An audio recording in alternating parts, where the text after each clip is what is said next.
esta tarde.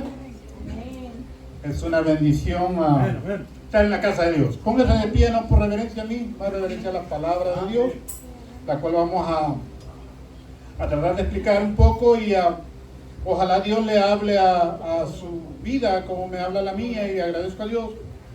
Y permítame felicitarlo por estar aquí en la casa de Dios una vez más, porque tal vez usted podría estar ahorita viendo las Harvest Summit de la Macy's y andar comprando para Memorial Day, no prepararse, pero eligió estar en la casa de Dios. Por eso lo felicito, porque prefirió, en vez de andar comprando shopping around, ahora está aquí en la casa de Dios. Bendito sea el nombre de Dios. Vaya al libro de Hechos, capítulo 19. Yo le puse título a ese mensaje. Tenía problemas para ponerlo, pero le puse la identidad, o la importancia de la identidad que Dios le pone al creyente, al ser humano, a las personas. E incluso a algunos les cambia la identidad, les ha cambiado la identidad, porque para Dios es importante la identidad. Hechos capítulo 19, vamos a leer del versículo 1 en adelante hasta el 16 más o menos. Aquí hay un par de relatos y hay un personaje que quiero usar como referencia, que lo conocemos todos, el apóstol Pablo. Pero en fin, ya lo tiene, me contesta con un amén. Voy a leer yo el versículo 1, se lee el siguiente, amén. Dice la bendita palabra de Dios en el nombre del Padre, del Hijo y del Espíritu Santo. Aconteció que entre tanto que Apolos estaba en Corinto, Pablo, después de recorrer las regiones superiores, vino a Éfeso y hallando ciertos discípulos, ustedes dos, les dijo: ¿recibisteis del Espíritu Santo cuando creísteis? Y ellos le dijeron: ni siquiera hemos oído hay Espíritu Santo. Entonces dijo: ¿en qué pues fuiste bautizados?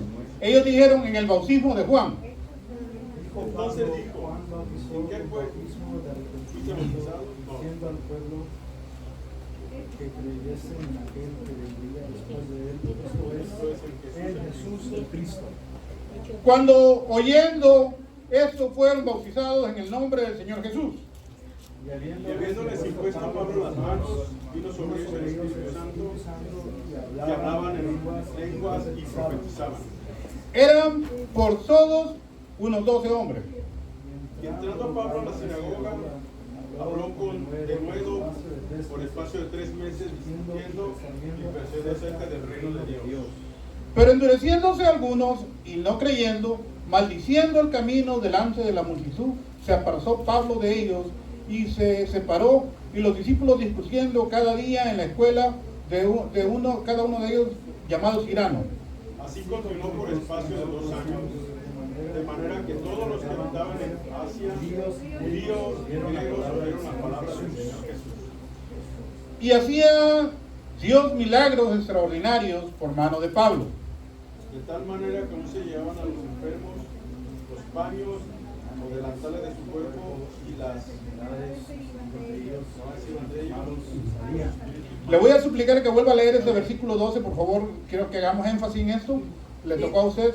Vuelva a leer, por favor. de tal De manera que aún se llevaban a los enfermos los paños y delantales de su cuerpo, y las enfermedades se iban de ellos, y los espíritus malos salían. Aquí voy el 13.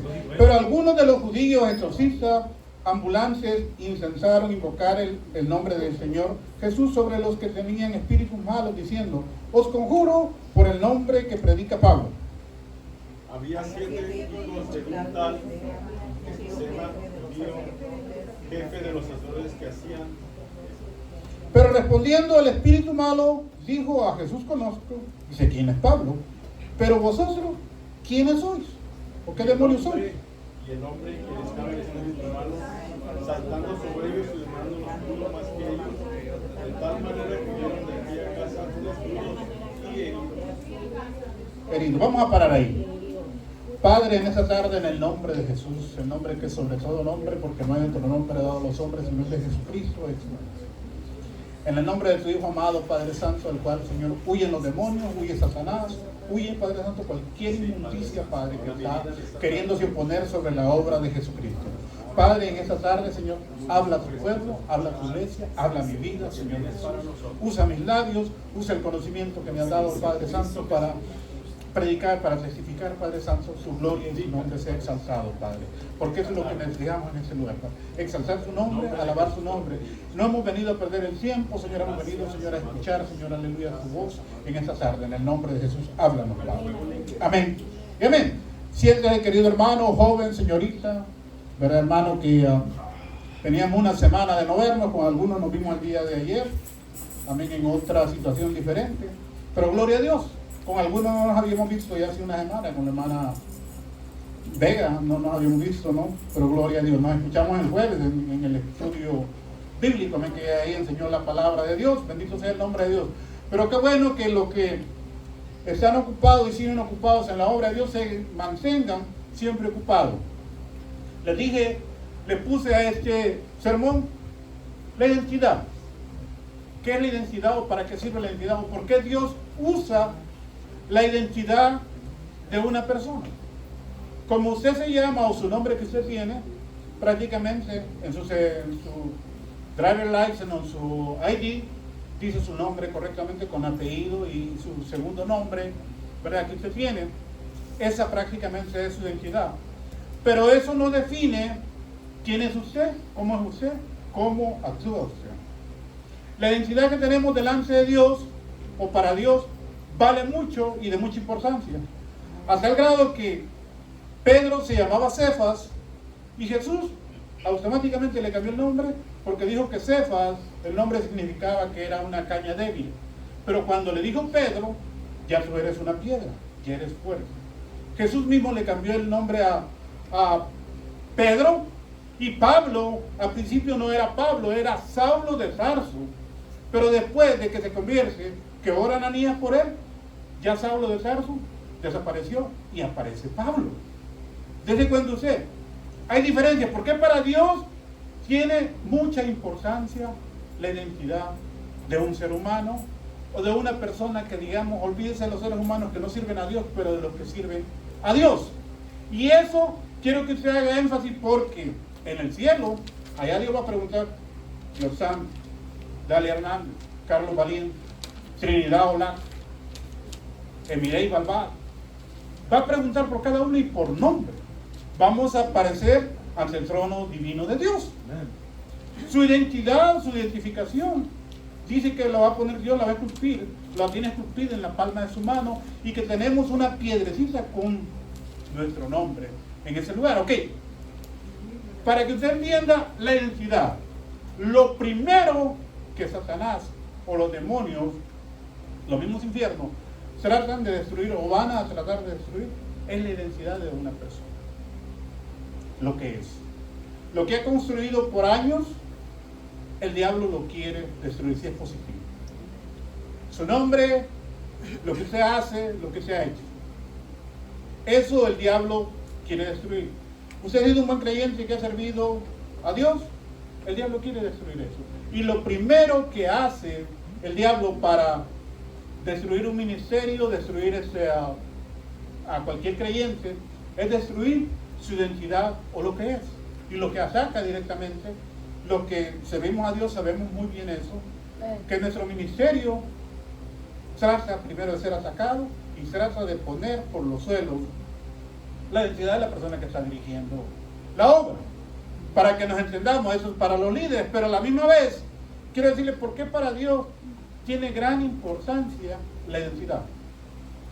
Aquí dicen que hay 5 jóvenes, al final de la lectura leímos en el versículo, empezando el 14, adelante, dice, había 7 hijos de un tal Esceva, judío, jefe de los sacerdotes, que hacían esto. Pero respondiendo el espíritu malo, él les dijo, a Jesús conozco y sé quién es Pablo. Ahí de nuevo, los demonios muestran la identidad. ¿Sabían quién era Pablo? ¿Sabían quién era Jesús? Y le dije, ¿y ustedes quién demonios son? Eran 7 personas, los cuales los demonios vinieron y destruyeron porque no tenían una identidad y no eran conocidos en los infiernos como siervos de Dios o personas que servían a Dios. Véase bien la importancia de la identidad. En los infiernos está redactado, día domingo, Yosan Hernández, juntamente con los García y Steven a Peralta, suben a tocar arriba, 5 jóvenes. Los tienen con fotografía, con video, y a los infiernos se exhiben. Conocen quiénes son ustedes, cómo caminan, cómo andan, y cada uno de nosotros. Ok, quiero decir, hermano, que somos conocidos tanto en el mundo espiritual bueno como en el mundo espiritual malo del enemigo. Y eso, quiero decirle que a veces a los infiernos, o no a veces, trae consternación cuando usted está sirviéndole al Señor. Y el diablo lo quiere destruir. Eso, su identidad. Lo que usted hace con poder para Dios. ¿Verdad? El énfasis de Dios es usar al creyente y que el creyente venga a hacer la obra de Jesucristo. Pablo lo había entendido muy bien y Pablo lo estaba haciendo. Vamos a hablar un poco de la ciudad donde Pablo se estaba en ese momento desarrollando, que dice que estuvo más de 2 años en Éfeso, el cual le fundó una de las iglesias más fuertes en ese tipo. Éfeso era una ciudad o una colonia romana donde los romanos en ese tiempo tenían conquistado, pero era una ciudad hundida en el ocultismo, el espiritismo, el satanismo, la brujería, hechicería, todo lo que se pueda mencionar. Espiritualmente Éfeso estaba destruido.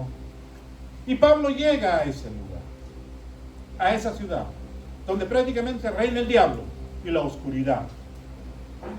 Poder implantar un ministerio o una iglesia en un lugar como eso no es una batalla fácil. Va a ser algo difícil para servir a Dios. Cualquier siervo de Dios que quiera plantar una iglesia donde se adora al diablo directamente, dice la Biblia en el versículo 12, y fíjese bien cómo Dios actúa desde el 11 en adelante, dice: así había milagros extraordinarios por mano de Pablo, de tal manera que a uno se llevaba a los enfermos los paños o de lanzarles de su cuerpo, y las enfermedades se iban de ellos y los espíritus malos salían. ¿Por qué usted cree que en esa porción de la Biblia Dios hace milagros diferentes a muchos milagros que habían sucedido antes? ¿Por qué? Porque era tanto la venta de manojos, de amarres que hacían en ese lugar espiritual. Hacían amarres para amor, hacían amarres para darle a la gente dinero, pactos del diablo. Todo eso estaba de moda y Dios usó la ropa, los paños sudados. Pablo se sudaba, se venía con un trapo, se limpiaba la frente, y ese trapo era enviado a un enfermo que estaba moribundo o un muerto, y resucitaba nomás con ponerle ese paño ungido. ¿Por qué Dios lo hizo? Dios tenía un plan y tenía un propósito en una ciudad que estaba caída en la oscuridad. Ahora yo le digo, hermano, el ministerio es de Dios.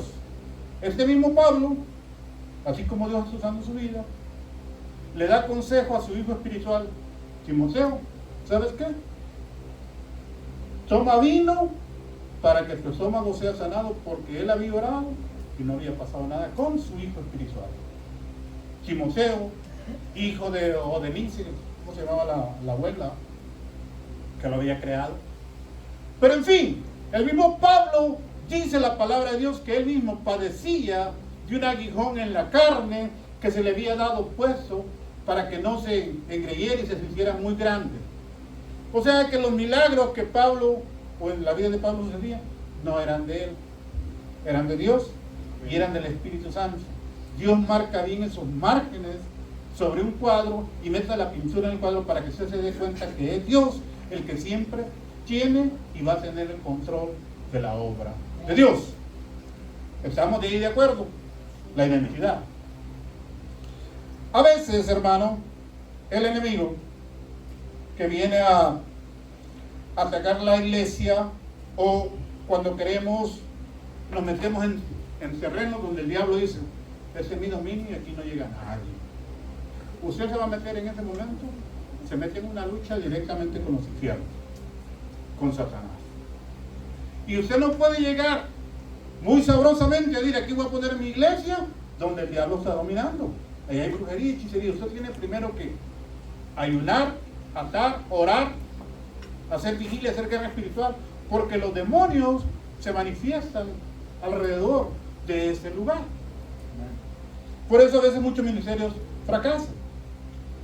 Recuerdo la lectura o la historia de ese lugar de donde son los hermanos en Guatemala, que dicen de que en ese lugar donde la yuca se da como brazo de mano de grueso y lo que sea en ese valle, cuando comenzaron esa iglesia a hacer una iglesia en ese lugar, no había agua en ese lugar, en ese valle, ¿verdad? Pero reinaba la brujería, reinaba el alcoholismo, todos los hombres eran borrachos, y Dios comenzó a hacer cosas diferentes en ese lugar, a modo de que en ese valle, hasta la actualidad, es uno de los valles más prósperos en Guatemala, la mayoría de gente se convirtió en ese lugar al cristianismo, ¿verdad? ¿Por qué? Porque los hermanos que comenzaron a orar, a ayunar y a romper todas las cadenas, pero antes de eso, a ese lugar era un lugar de perversión. Hermano, yo quiero decir eso. La identidad es importante para Dios y vale para Dios, para el pueblo de Dios, y los ángeles mismos respaldan lo que es la identidad. Si Dios dice, ¿saben que vayan a cuidarme a Pedro, sáquenmelo de la cárcel? Dios mandó sus ángeles y Dios mandó abrir las cárceles para sacar a Pedro y para que fuera a presentarle a los hermanos. Cuando estaba Pablo también encarcelado, lo mismo, Dios mandó ángeles para que lo fueran a liberar, pero digo, vayan, sáquenme a Pablo y a Silas de aquel lugar que lo tengo preso, o está preso, ¿verdad? Por causa del ministerio. Hermano, yo quiero hacer énfasis en eso de la identidad, en la importancia que debe tener el creyente de cuidar su ministerio, de cuidar quién es usted. A veces no nos damos cuenta o queremos pasar por alto quiénes somos y nos olvidamos fácil el llamado o el propósito para el que Dios nos ha llamado a servir en las cosas de Dios.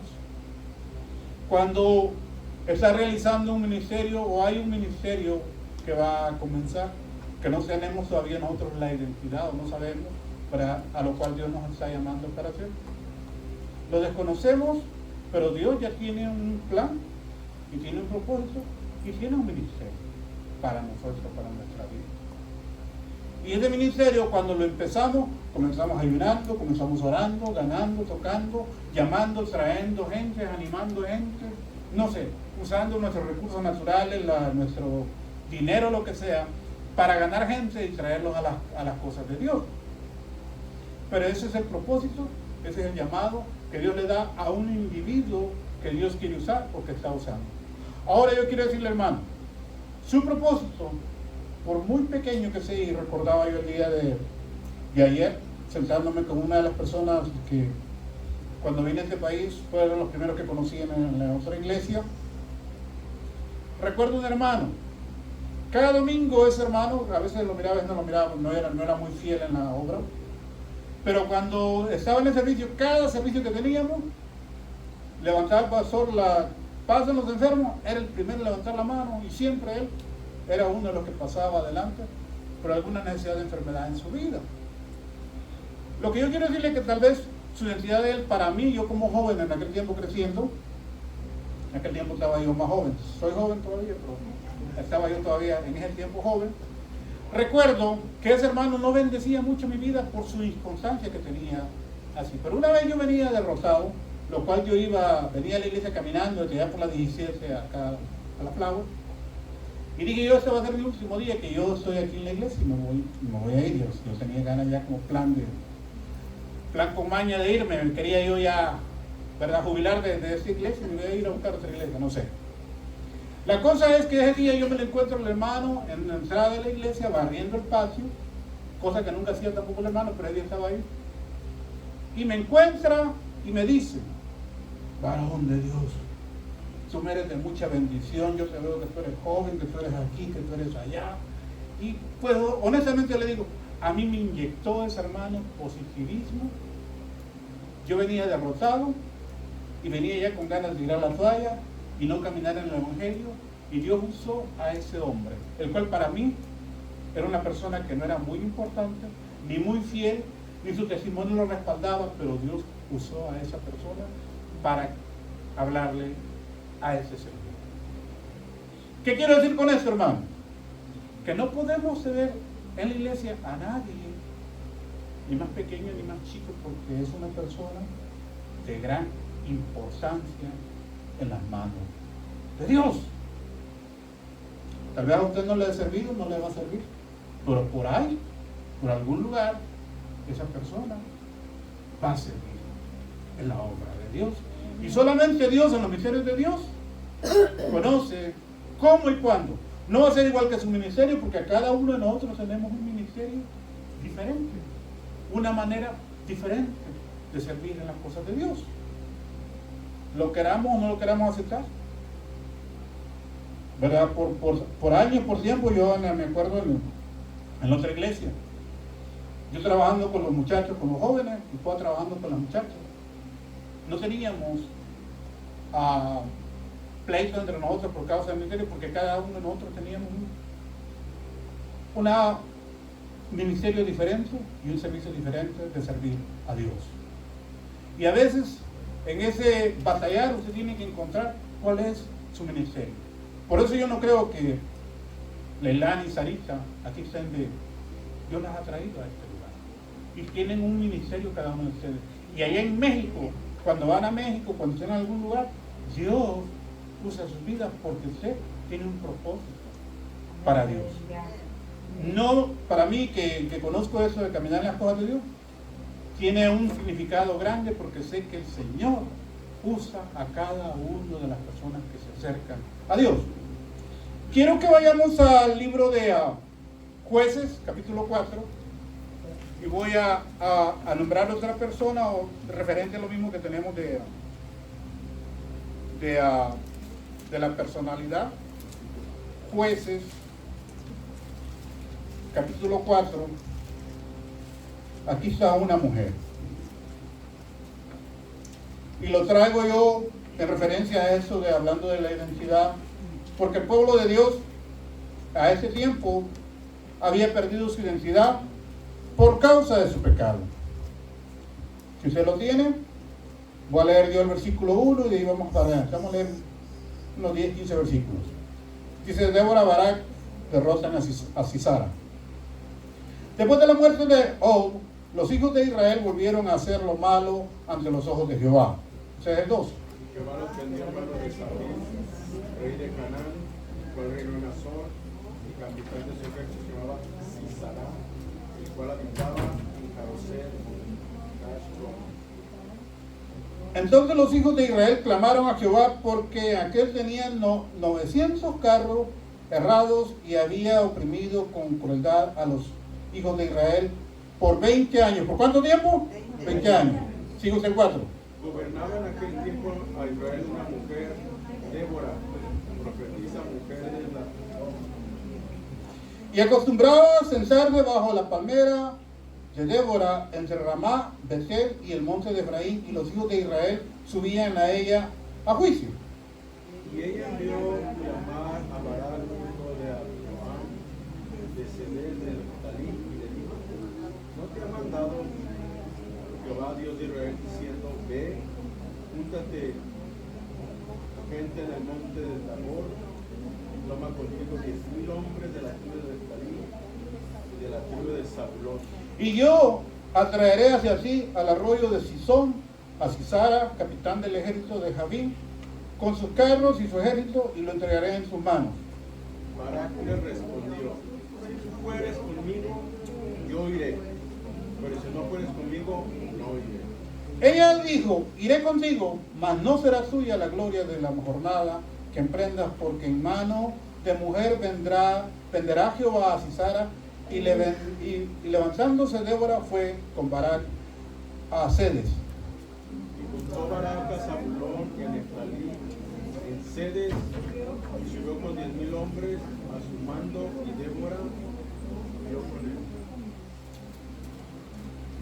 él. Y vinieron pues a Sisara las nuevas de Barak, hijo de Abinoam, había subido al monte de Tabor. Y reunió Sisara todos sus carros, 900 carros errados, todo el pueblo con él estaba, desde Arosel, hasta el arroyo de Sison. Entonces Débora dijo a Barak, levántate porque este es el día en que Jehová ha entregado a Sisara en su mano. No ha salido Jehová delante de ti. Y Barak descendió del monte de Tabor y 10,000 hombres en pos de él. Jehová quebrantó a Sisara, a todos sus carros y a todo su ejército, a filo de espada delante de Barak. Sisara descendió del carro y hirió a pie. Mas Barak siguió los carros de los ejércitos de los hasta Jeroset Goim, y todo el ejército de Sisara cayó a filo de espada hasta no quedar ni uno. Sisara huyó a pie de la tienda de Jael, mujer de Beer-Semer, porque había paz entre Carla y Gad de Zor, de la casa de Lor. Y saliendo Jael a recibir a Sisara, le dijo, ven señor mío, ven, a mí no tengas temor. Y él vino a la hacienda de ella, le cubrió con una manta. Y él le dijo, te ruego que me des de beber un poco de agua, pues tengo sed. Y ella le dio un ladrón de leche, y le dio de beber, y le volvió a Y él le dijo, estaban a la puerta en la tienda y al siguiente vinieron de preguntar, diciendo, ¿hay aquí algún? Tú responderás que no. Pero Jael, mujer de Beer, con una estaca, poniendo un vaso en su mano, se le acercó calladamente y le quitó la estaca por las sienes y le clavó en la tierra, pues él estaba cansado de sueño, cansado, y así murió. Así murió. Ok, vamos a parar ahí. Volvemos a la identidad. ¿El pueblo de Israel había fallado delante de Dios? No es que no habían israelitas o hombres. Sí había. Por ley o por normalidad o por ser lo más normal, ¿verdad? Porque en el Medio Oriente el hombre siempre iba a la cabeza, no tenía que haber mujer al frente. No tenía. Y es la primera vez que usted aquí mira que hay una profetisa o una mujer profeta que está gobernando como juez en el pueblo de Israel, pero era eso a causa de la escasez de presencia o de identidad del pueblo de Israel porque le había fallado a Dios. Pero eso aquí se mira la lectura muy fácil, pero yo quiero decirle, la vida de los israelitas no era nada fácil ni nada sencillo. Sus cosechas, sus armas, no tenían armas para comenzar, no tenían instrumentos para labrar la tierra y habían empobrecido a grado de que por 20 años los niños que crecían ahí en Israel crecían con un temor y temiendo a los cananeos que estaban dominando. Los cananeos les salían por las calles, mataban a las mujeres, violaban a las mujeres, a los hombres los mataban también, hacían todo tipo de despojos con ellos, y los israelitas, los hombres, no podían levantarse porque había temor. Había dominio de parte de los cananeos y los estaban esclavizando. El pueblo de Israel no tenía derecho absoluto, a grado de que ni tan siquiera un hombre se sentía tan hombre para poderse levantar en contra, a pelear contra los enemigos, los cananeos. Y dice que este capitán Sisara, que era el capitán que estaba gobernando, el que el rey le había puesto a controlar ese lugar, edificó 900 carros de fierro, tenía mucho hierro, y esos carros, ¿verdad?, corrían lo suficientemente, dicen que tenían espadas o filos por frente y por los lados, a grado de que si los israelitas vinieran o cualquier pueblo que se levantara en contra de ellos, atacarlos, con esos carros pasaban encima de los caballos, mataban a la gente y a la misma vez los derrotaban, porque no tenían armas. Por más de 20 años, los cananeos se dedicaron a moralmente destruir la mente de esos israelitas que estaban en ese lugar. A grado que no había ni valor para que se levantase un profeta, y no había un hombre profeta en ese tiempo que levantara armas y se pusiera a pelear como Sansón o se pusiera a pelear como este hombre Gedeón anteriormente. Yo quiero decirle, cuando el diablo viene y le roba la identidad a un creyente, a una persona que sirve a Dios, la condición de este hermano, de este siervo, sea pastor, sea líder, sea evangelista, misionero, músico creyente, viene a ser una condición pésima y viene a ser una condición de esclavitud, porque no hay en él valor para levantarse o para hacer algo, a excepción de la misericordia de Dios, que aquí la misericordia de Dios se mira a través de una mujer que es Débora, la profetisa y jueza a la vez, la cual recibe palabra de Dios, o es el canal o es el oído que está recibiendo palabra de Dios, y la que escucha a Dios hablarle a su vida. Bendito sea Dios. Uso las mujeres. Recuerdo hace como más de 20 años en un retiro de hombres acá en Victorville, vino un hermano, un evangelista que estaba predicando en Hombres de Valor, en una reunión de Hombres de Valor aquí en Victorville, diciendo que en el Distrito Federal, en el Zócalo del Distrito Federal, las mujeres se habían levantado, se levantaban así como daba la hermana Vega, con niños, reunían en el Zócalo 200, 400 niños, y esos niños se ponían a orar con las hermanas dividiéndolo ahí, y había un ejército de niños levantándose en aquel tiempo en el Zócalo, en el Distrito Federal de México. El hermano Víctor hace un mes, hay un amigo que vino a predicar acá, Otto, le dijo que había estado en el DF no hace mucho, y que en el DF, en el Zócalo, se reúnen 200, 300 personas en la mañana, en la madrugada, a orar, y que esas personas caminan o viajan 2 horas para llegar al Zócalo de México. Ahora, no sé si la gente trabaja o no trabaja, yo creo que deben de trabajar porque como mantienen a su familia, pero esa gente llega a la madrugada a orar, a interceder en el Zócalo. Ok, hermano, cuando escucho esas cosas, sé que Dios todavía está actuando. Pero cuando escucho por ahí que un hermano conocido le ha caído cáncer terminal y que va a morir de un cáncer terminal, una persona conocida, también yo sé en ese momento que Dios está tratando con la iglesia. Y no nos damos cuenta lo que Dios está haciendo, porque estamos hipnotizados. Hemos perdido la identidad, las ganas de servir. Venimos a la iglesia por costumbre, tocamos y cantamos por costumbre y porque nos hemos aprendido la música o podemos movernos al frente, ¿verdad? Con lo que sea, pero no hay aquella fidelidad ni aquella constancia de servir a Dios.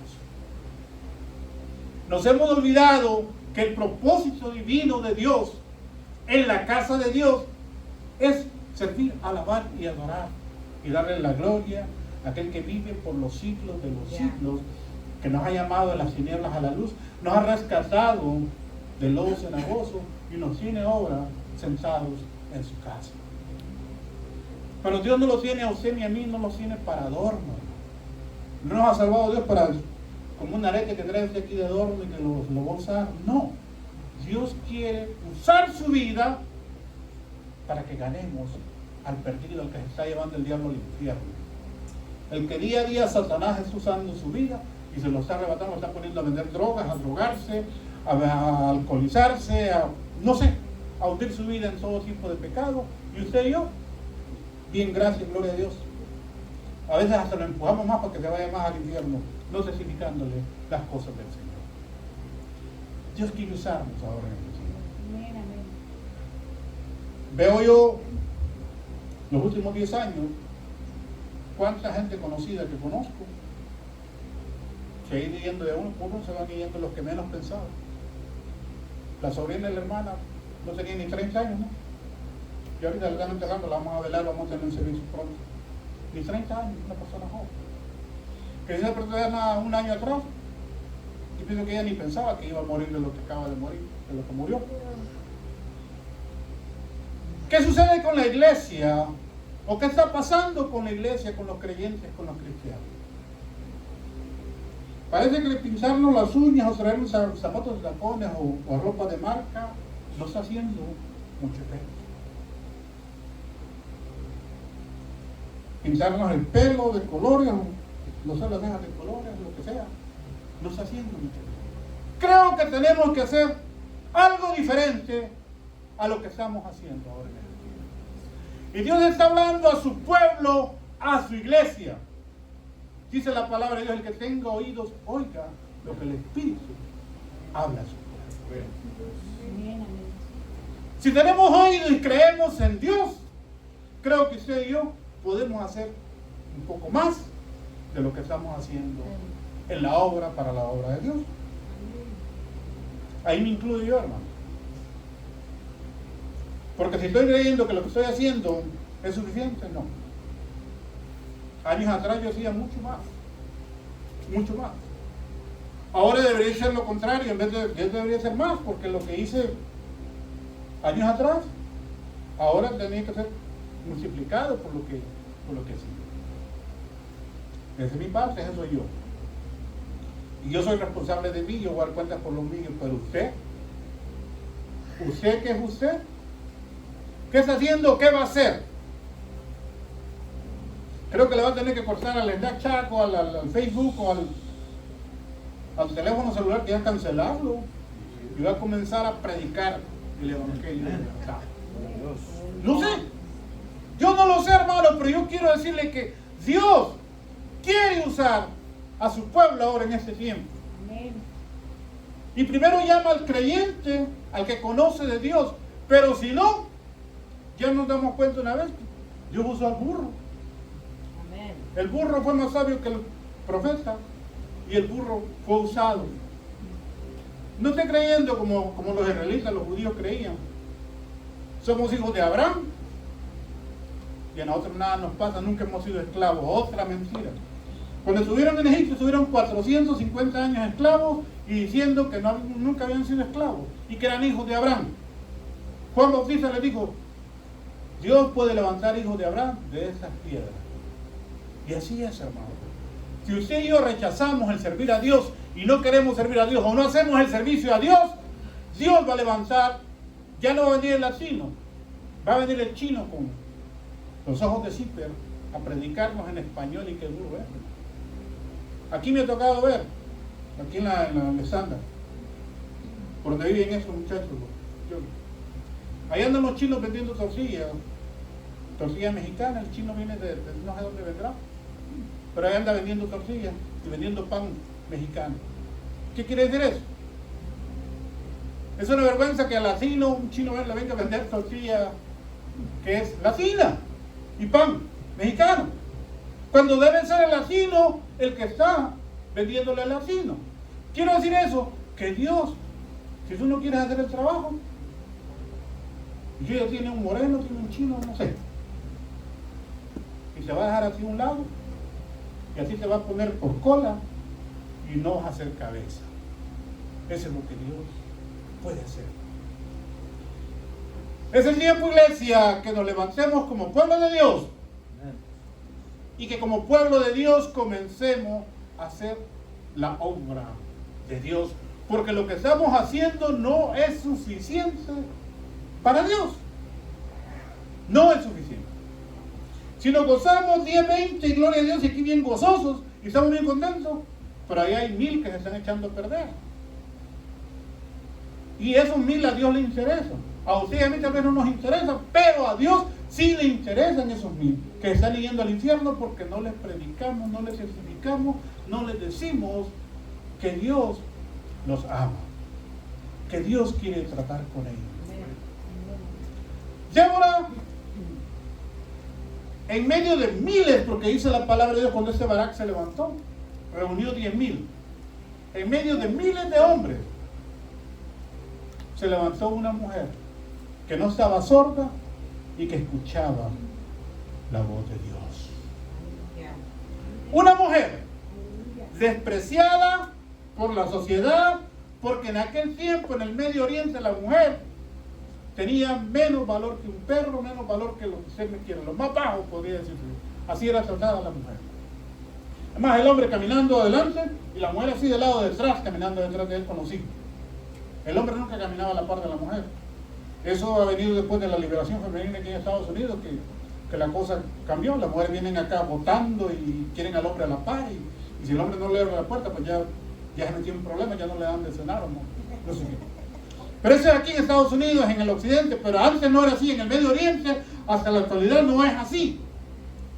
Pero Dios levanta a esa mujer Débora, y dice su nombre bien claro, Débora, para levantar El espíritu del pueblo de Dios. Yo no sé, hermano. Si usted está esperando que le echen las palabras de tierra encima y ya se quiere morir y ya que se lo lleve el Señor, gane alma primero antes que lo lleve el Señor. Deje un ministerio, deje algo acá, deje un discípulo. Si ya tiene 10 discípulos aquí, gloria al Señor, váyase, que se lo lleve el Señor. Pero si no tiene a nadie, comience a ganar alma para que dejen que sea un recuerdo que aquí estuvo Trinidad sentada, aquí está su representante. O sea, deje algo que Dios quiere hacer en su vida. Tengamos, hermano, presencia que ahora en este tiempo Dios no lo permita. Y la verdad, Dios no lo permita. Las cosas se empeoren y si se pongan. Toda Europa está en contra de Estados Unidos. Toda Europa. Nadie está a favor de Estados Unidos con lo que se está haciendo. Y de Israel.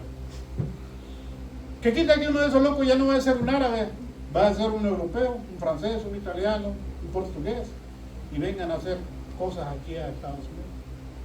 Yo no lo sé, no lo estoy diciendo, no lo estoy profetizando, ni quisiera que pasara. Pero puede pasar, puede suceder. Puede suceder. ¿Y qué pasa con un seis conmigo? Los frijoles están buenos, o los que nos gustan las hamburguesas o las pizzas, no sé. Están muy ricos en este lugar, pero eso se va a acabar. Eso se va a terminar. Quiero decirle, joven hermano, señorita, hermanos que estamos aquí en la obra, haciendo la obra de Dios, el tiempo de la iglesia, este es el tiempo de la iglesia, ese es el tiempo de Dios.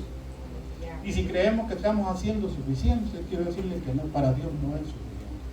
Porque si no tenemos testimonio y no tenemos alguien que respalde lo que estamos haciendo aquí en este lugar, no es suficiente. Querido hermano, un llamado de Dios para usted y para mí, a nuestro ministerio y al servicio que estamos haciendo en este año 26, mes de mayo, el 5º mes de este año. Es el tiempo que nos levantemos como pueblo de Dios y como decimos, cada uno de nosotros tenemos una identidad delante de Dios. Yo soy Carlos Valiente aquí en la tierra y soy Carlos Valiente también allá arriba. Pero no voy a ser Carla Valiente y Carlos Valiente arriba, no se puede. Tenemos que ser serios en nuestro llamado, en lo que tenemos, nuestro ministerio. Agradezco a Dios y lo felicité a usted por haber llegado, por no andar ahorita comprando en ventas de Memorial Day y dedicar su tiempo y su dinero ahorita tal vez al Macy's, las ofertas del Macy's. Usted y yo estamos en la casa del Señor. Es cierto que el día se está terminando, por algo Dios, o por algo usted y yo, tal vez quisiéramos hacer el servicio a las 7, 8 de la mañana, pero lo tenemos a las 5 de la tarde. Y si no lo tenemos a las 7 a las 8 de la mañana, ¿usted lo quiere tener? No está sucediendo porque usted no está orando, no está ayunando, ni está haciendo el trabajo de Dios. Pero quiero decirle que al Dios que usted y yo creemos y servimos, ese Dios puede hacer milagros. Y todavía está haciendo milagros. Y no los hace, y no los está haciendo porque usted y yo no los estamos buscando. No los queremos buscar. Porque creemos que lo que estamos haciendo es suficiente y no podemos hacer más. Esa es la mentira que Satanás, el diablo, el mundo ha metido al creyente y nos ha encasquetado en una caja y que no podemos salir de esas 4 paredes. Cuando afuera hay un mundo que está esperando ser rescatado, que se le predique el Evangelio. Que se le predique el Evangelio. Dice la historia, Elvis Presley, Whitney Houston, se acercaron a ministerios creyentes cristianos antes de ser el rey del rock. Elvis Presley asistía a una iglesia cristiana y fue rechazado, a grado que cuando Elvis Presley en su concierto, su último concierto que tuvo, Él está cantando Amazing Grace, uno de los últimos cantos que canta, ya bien drogado, que después ya él muere después de ese concierto. Está cantando Gospel Music.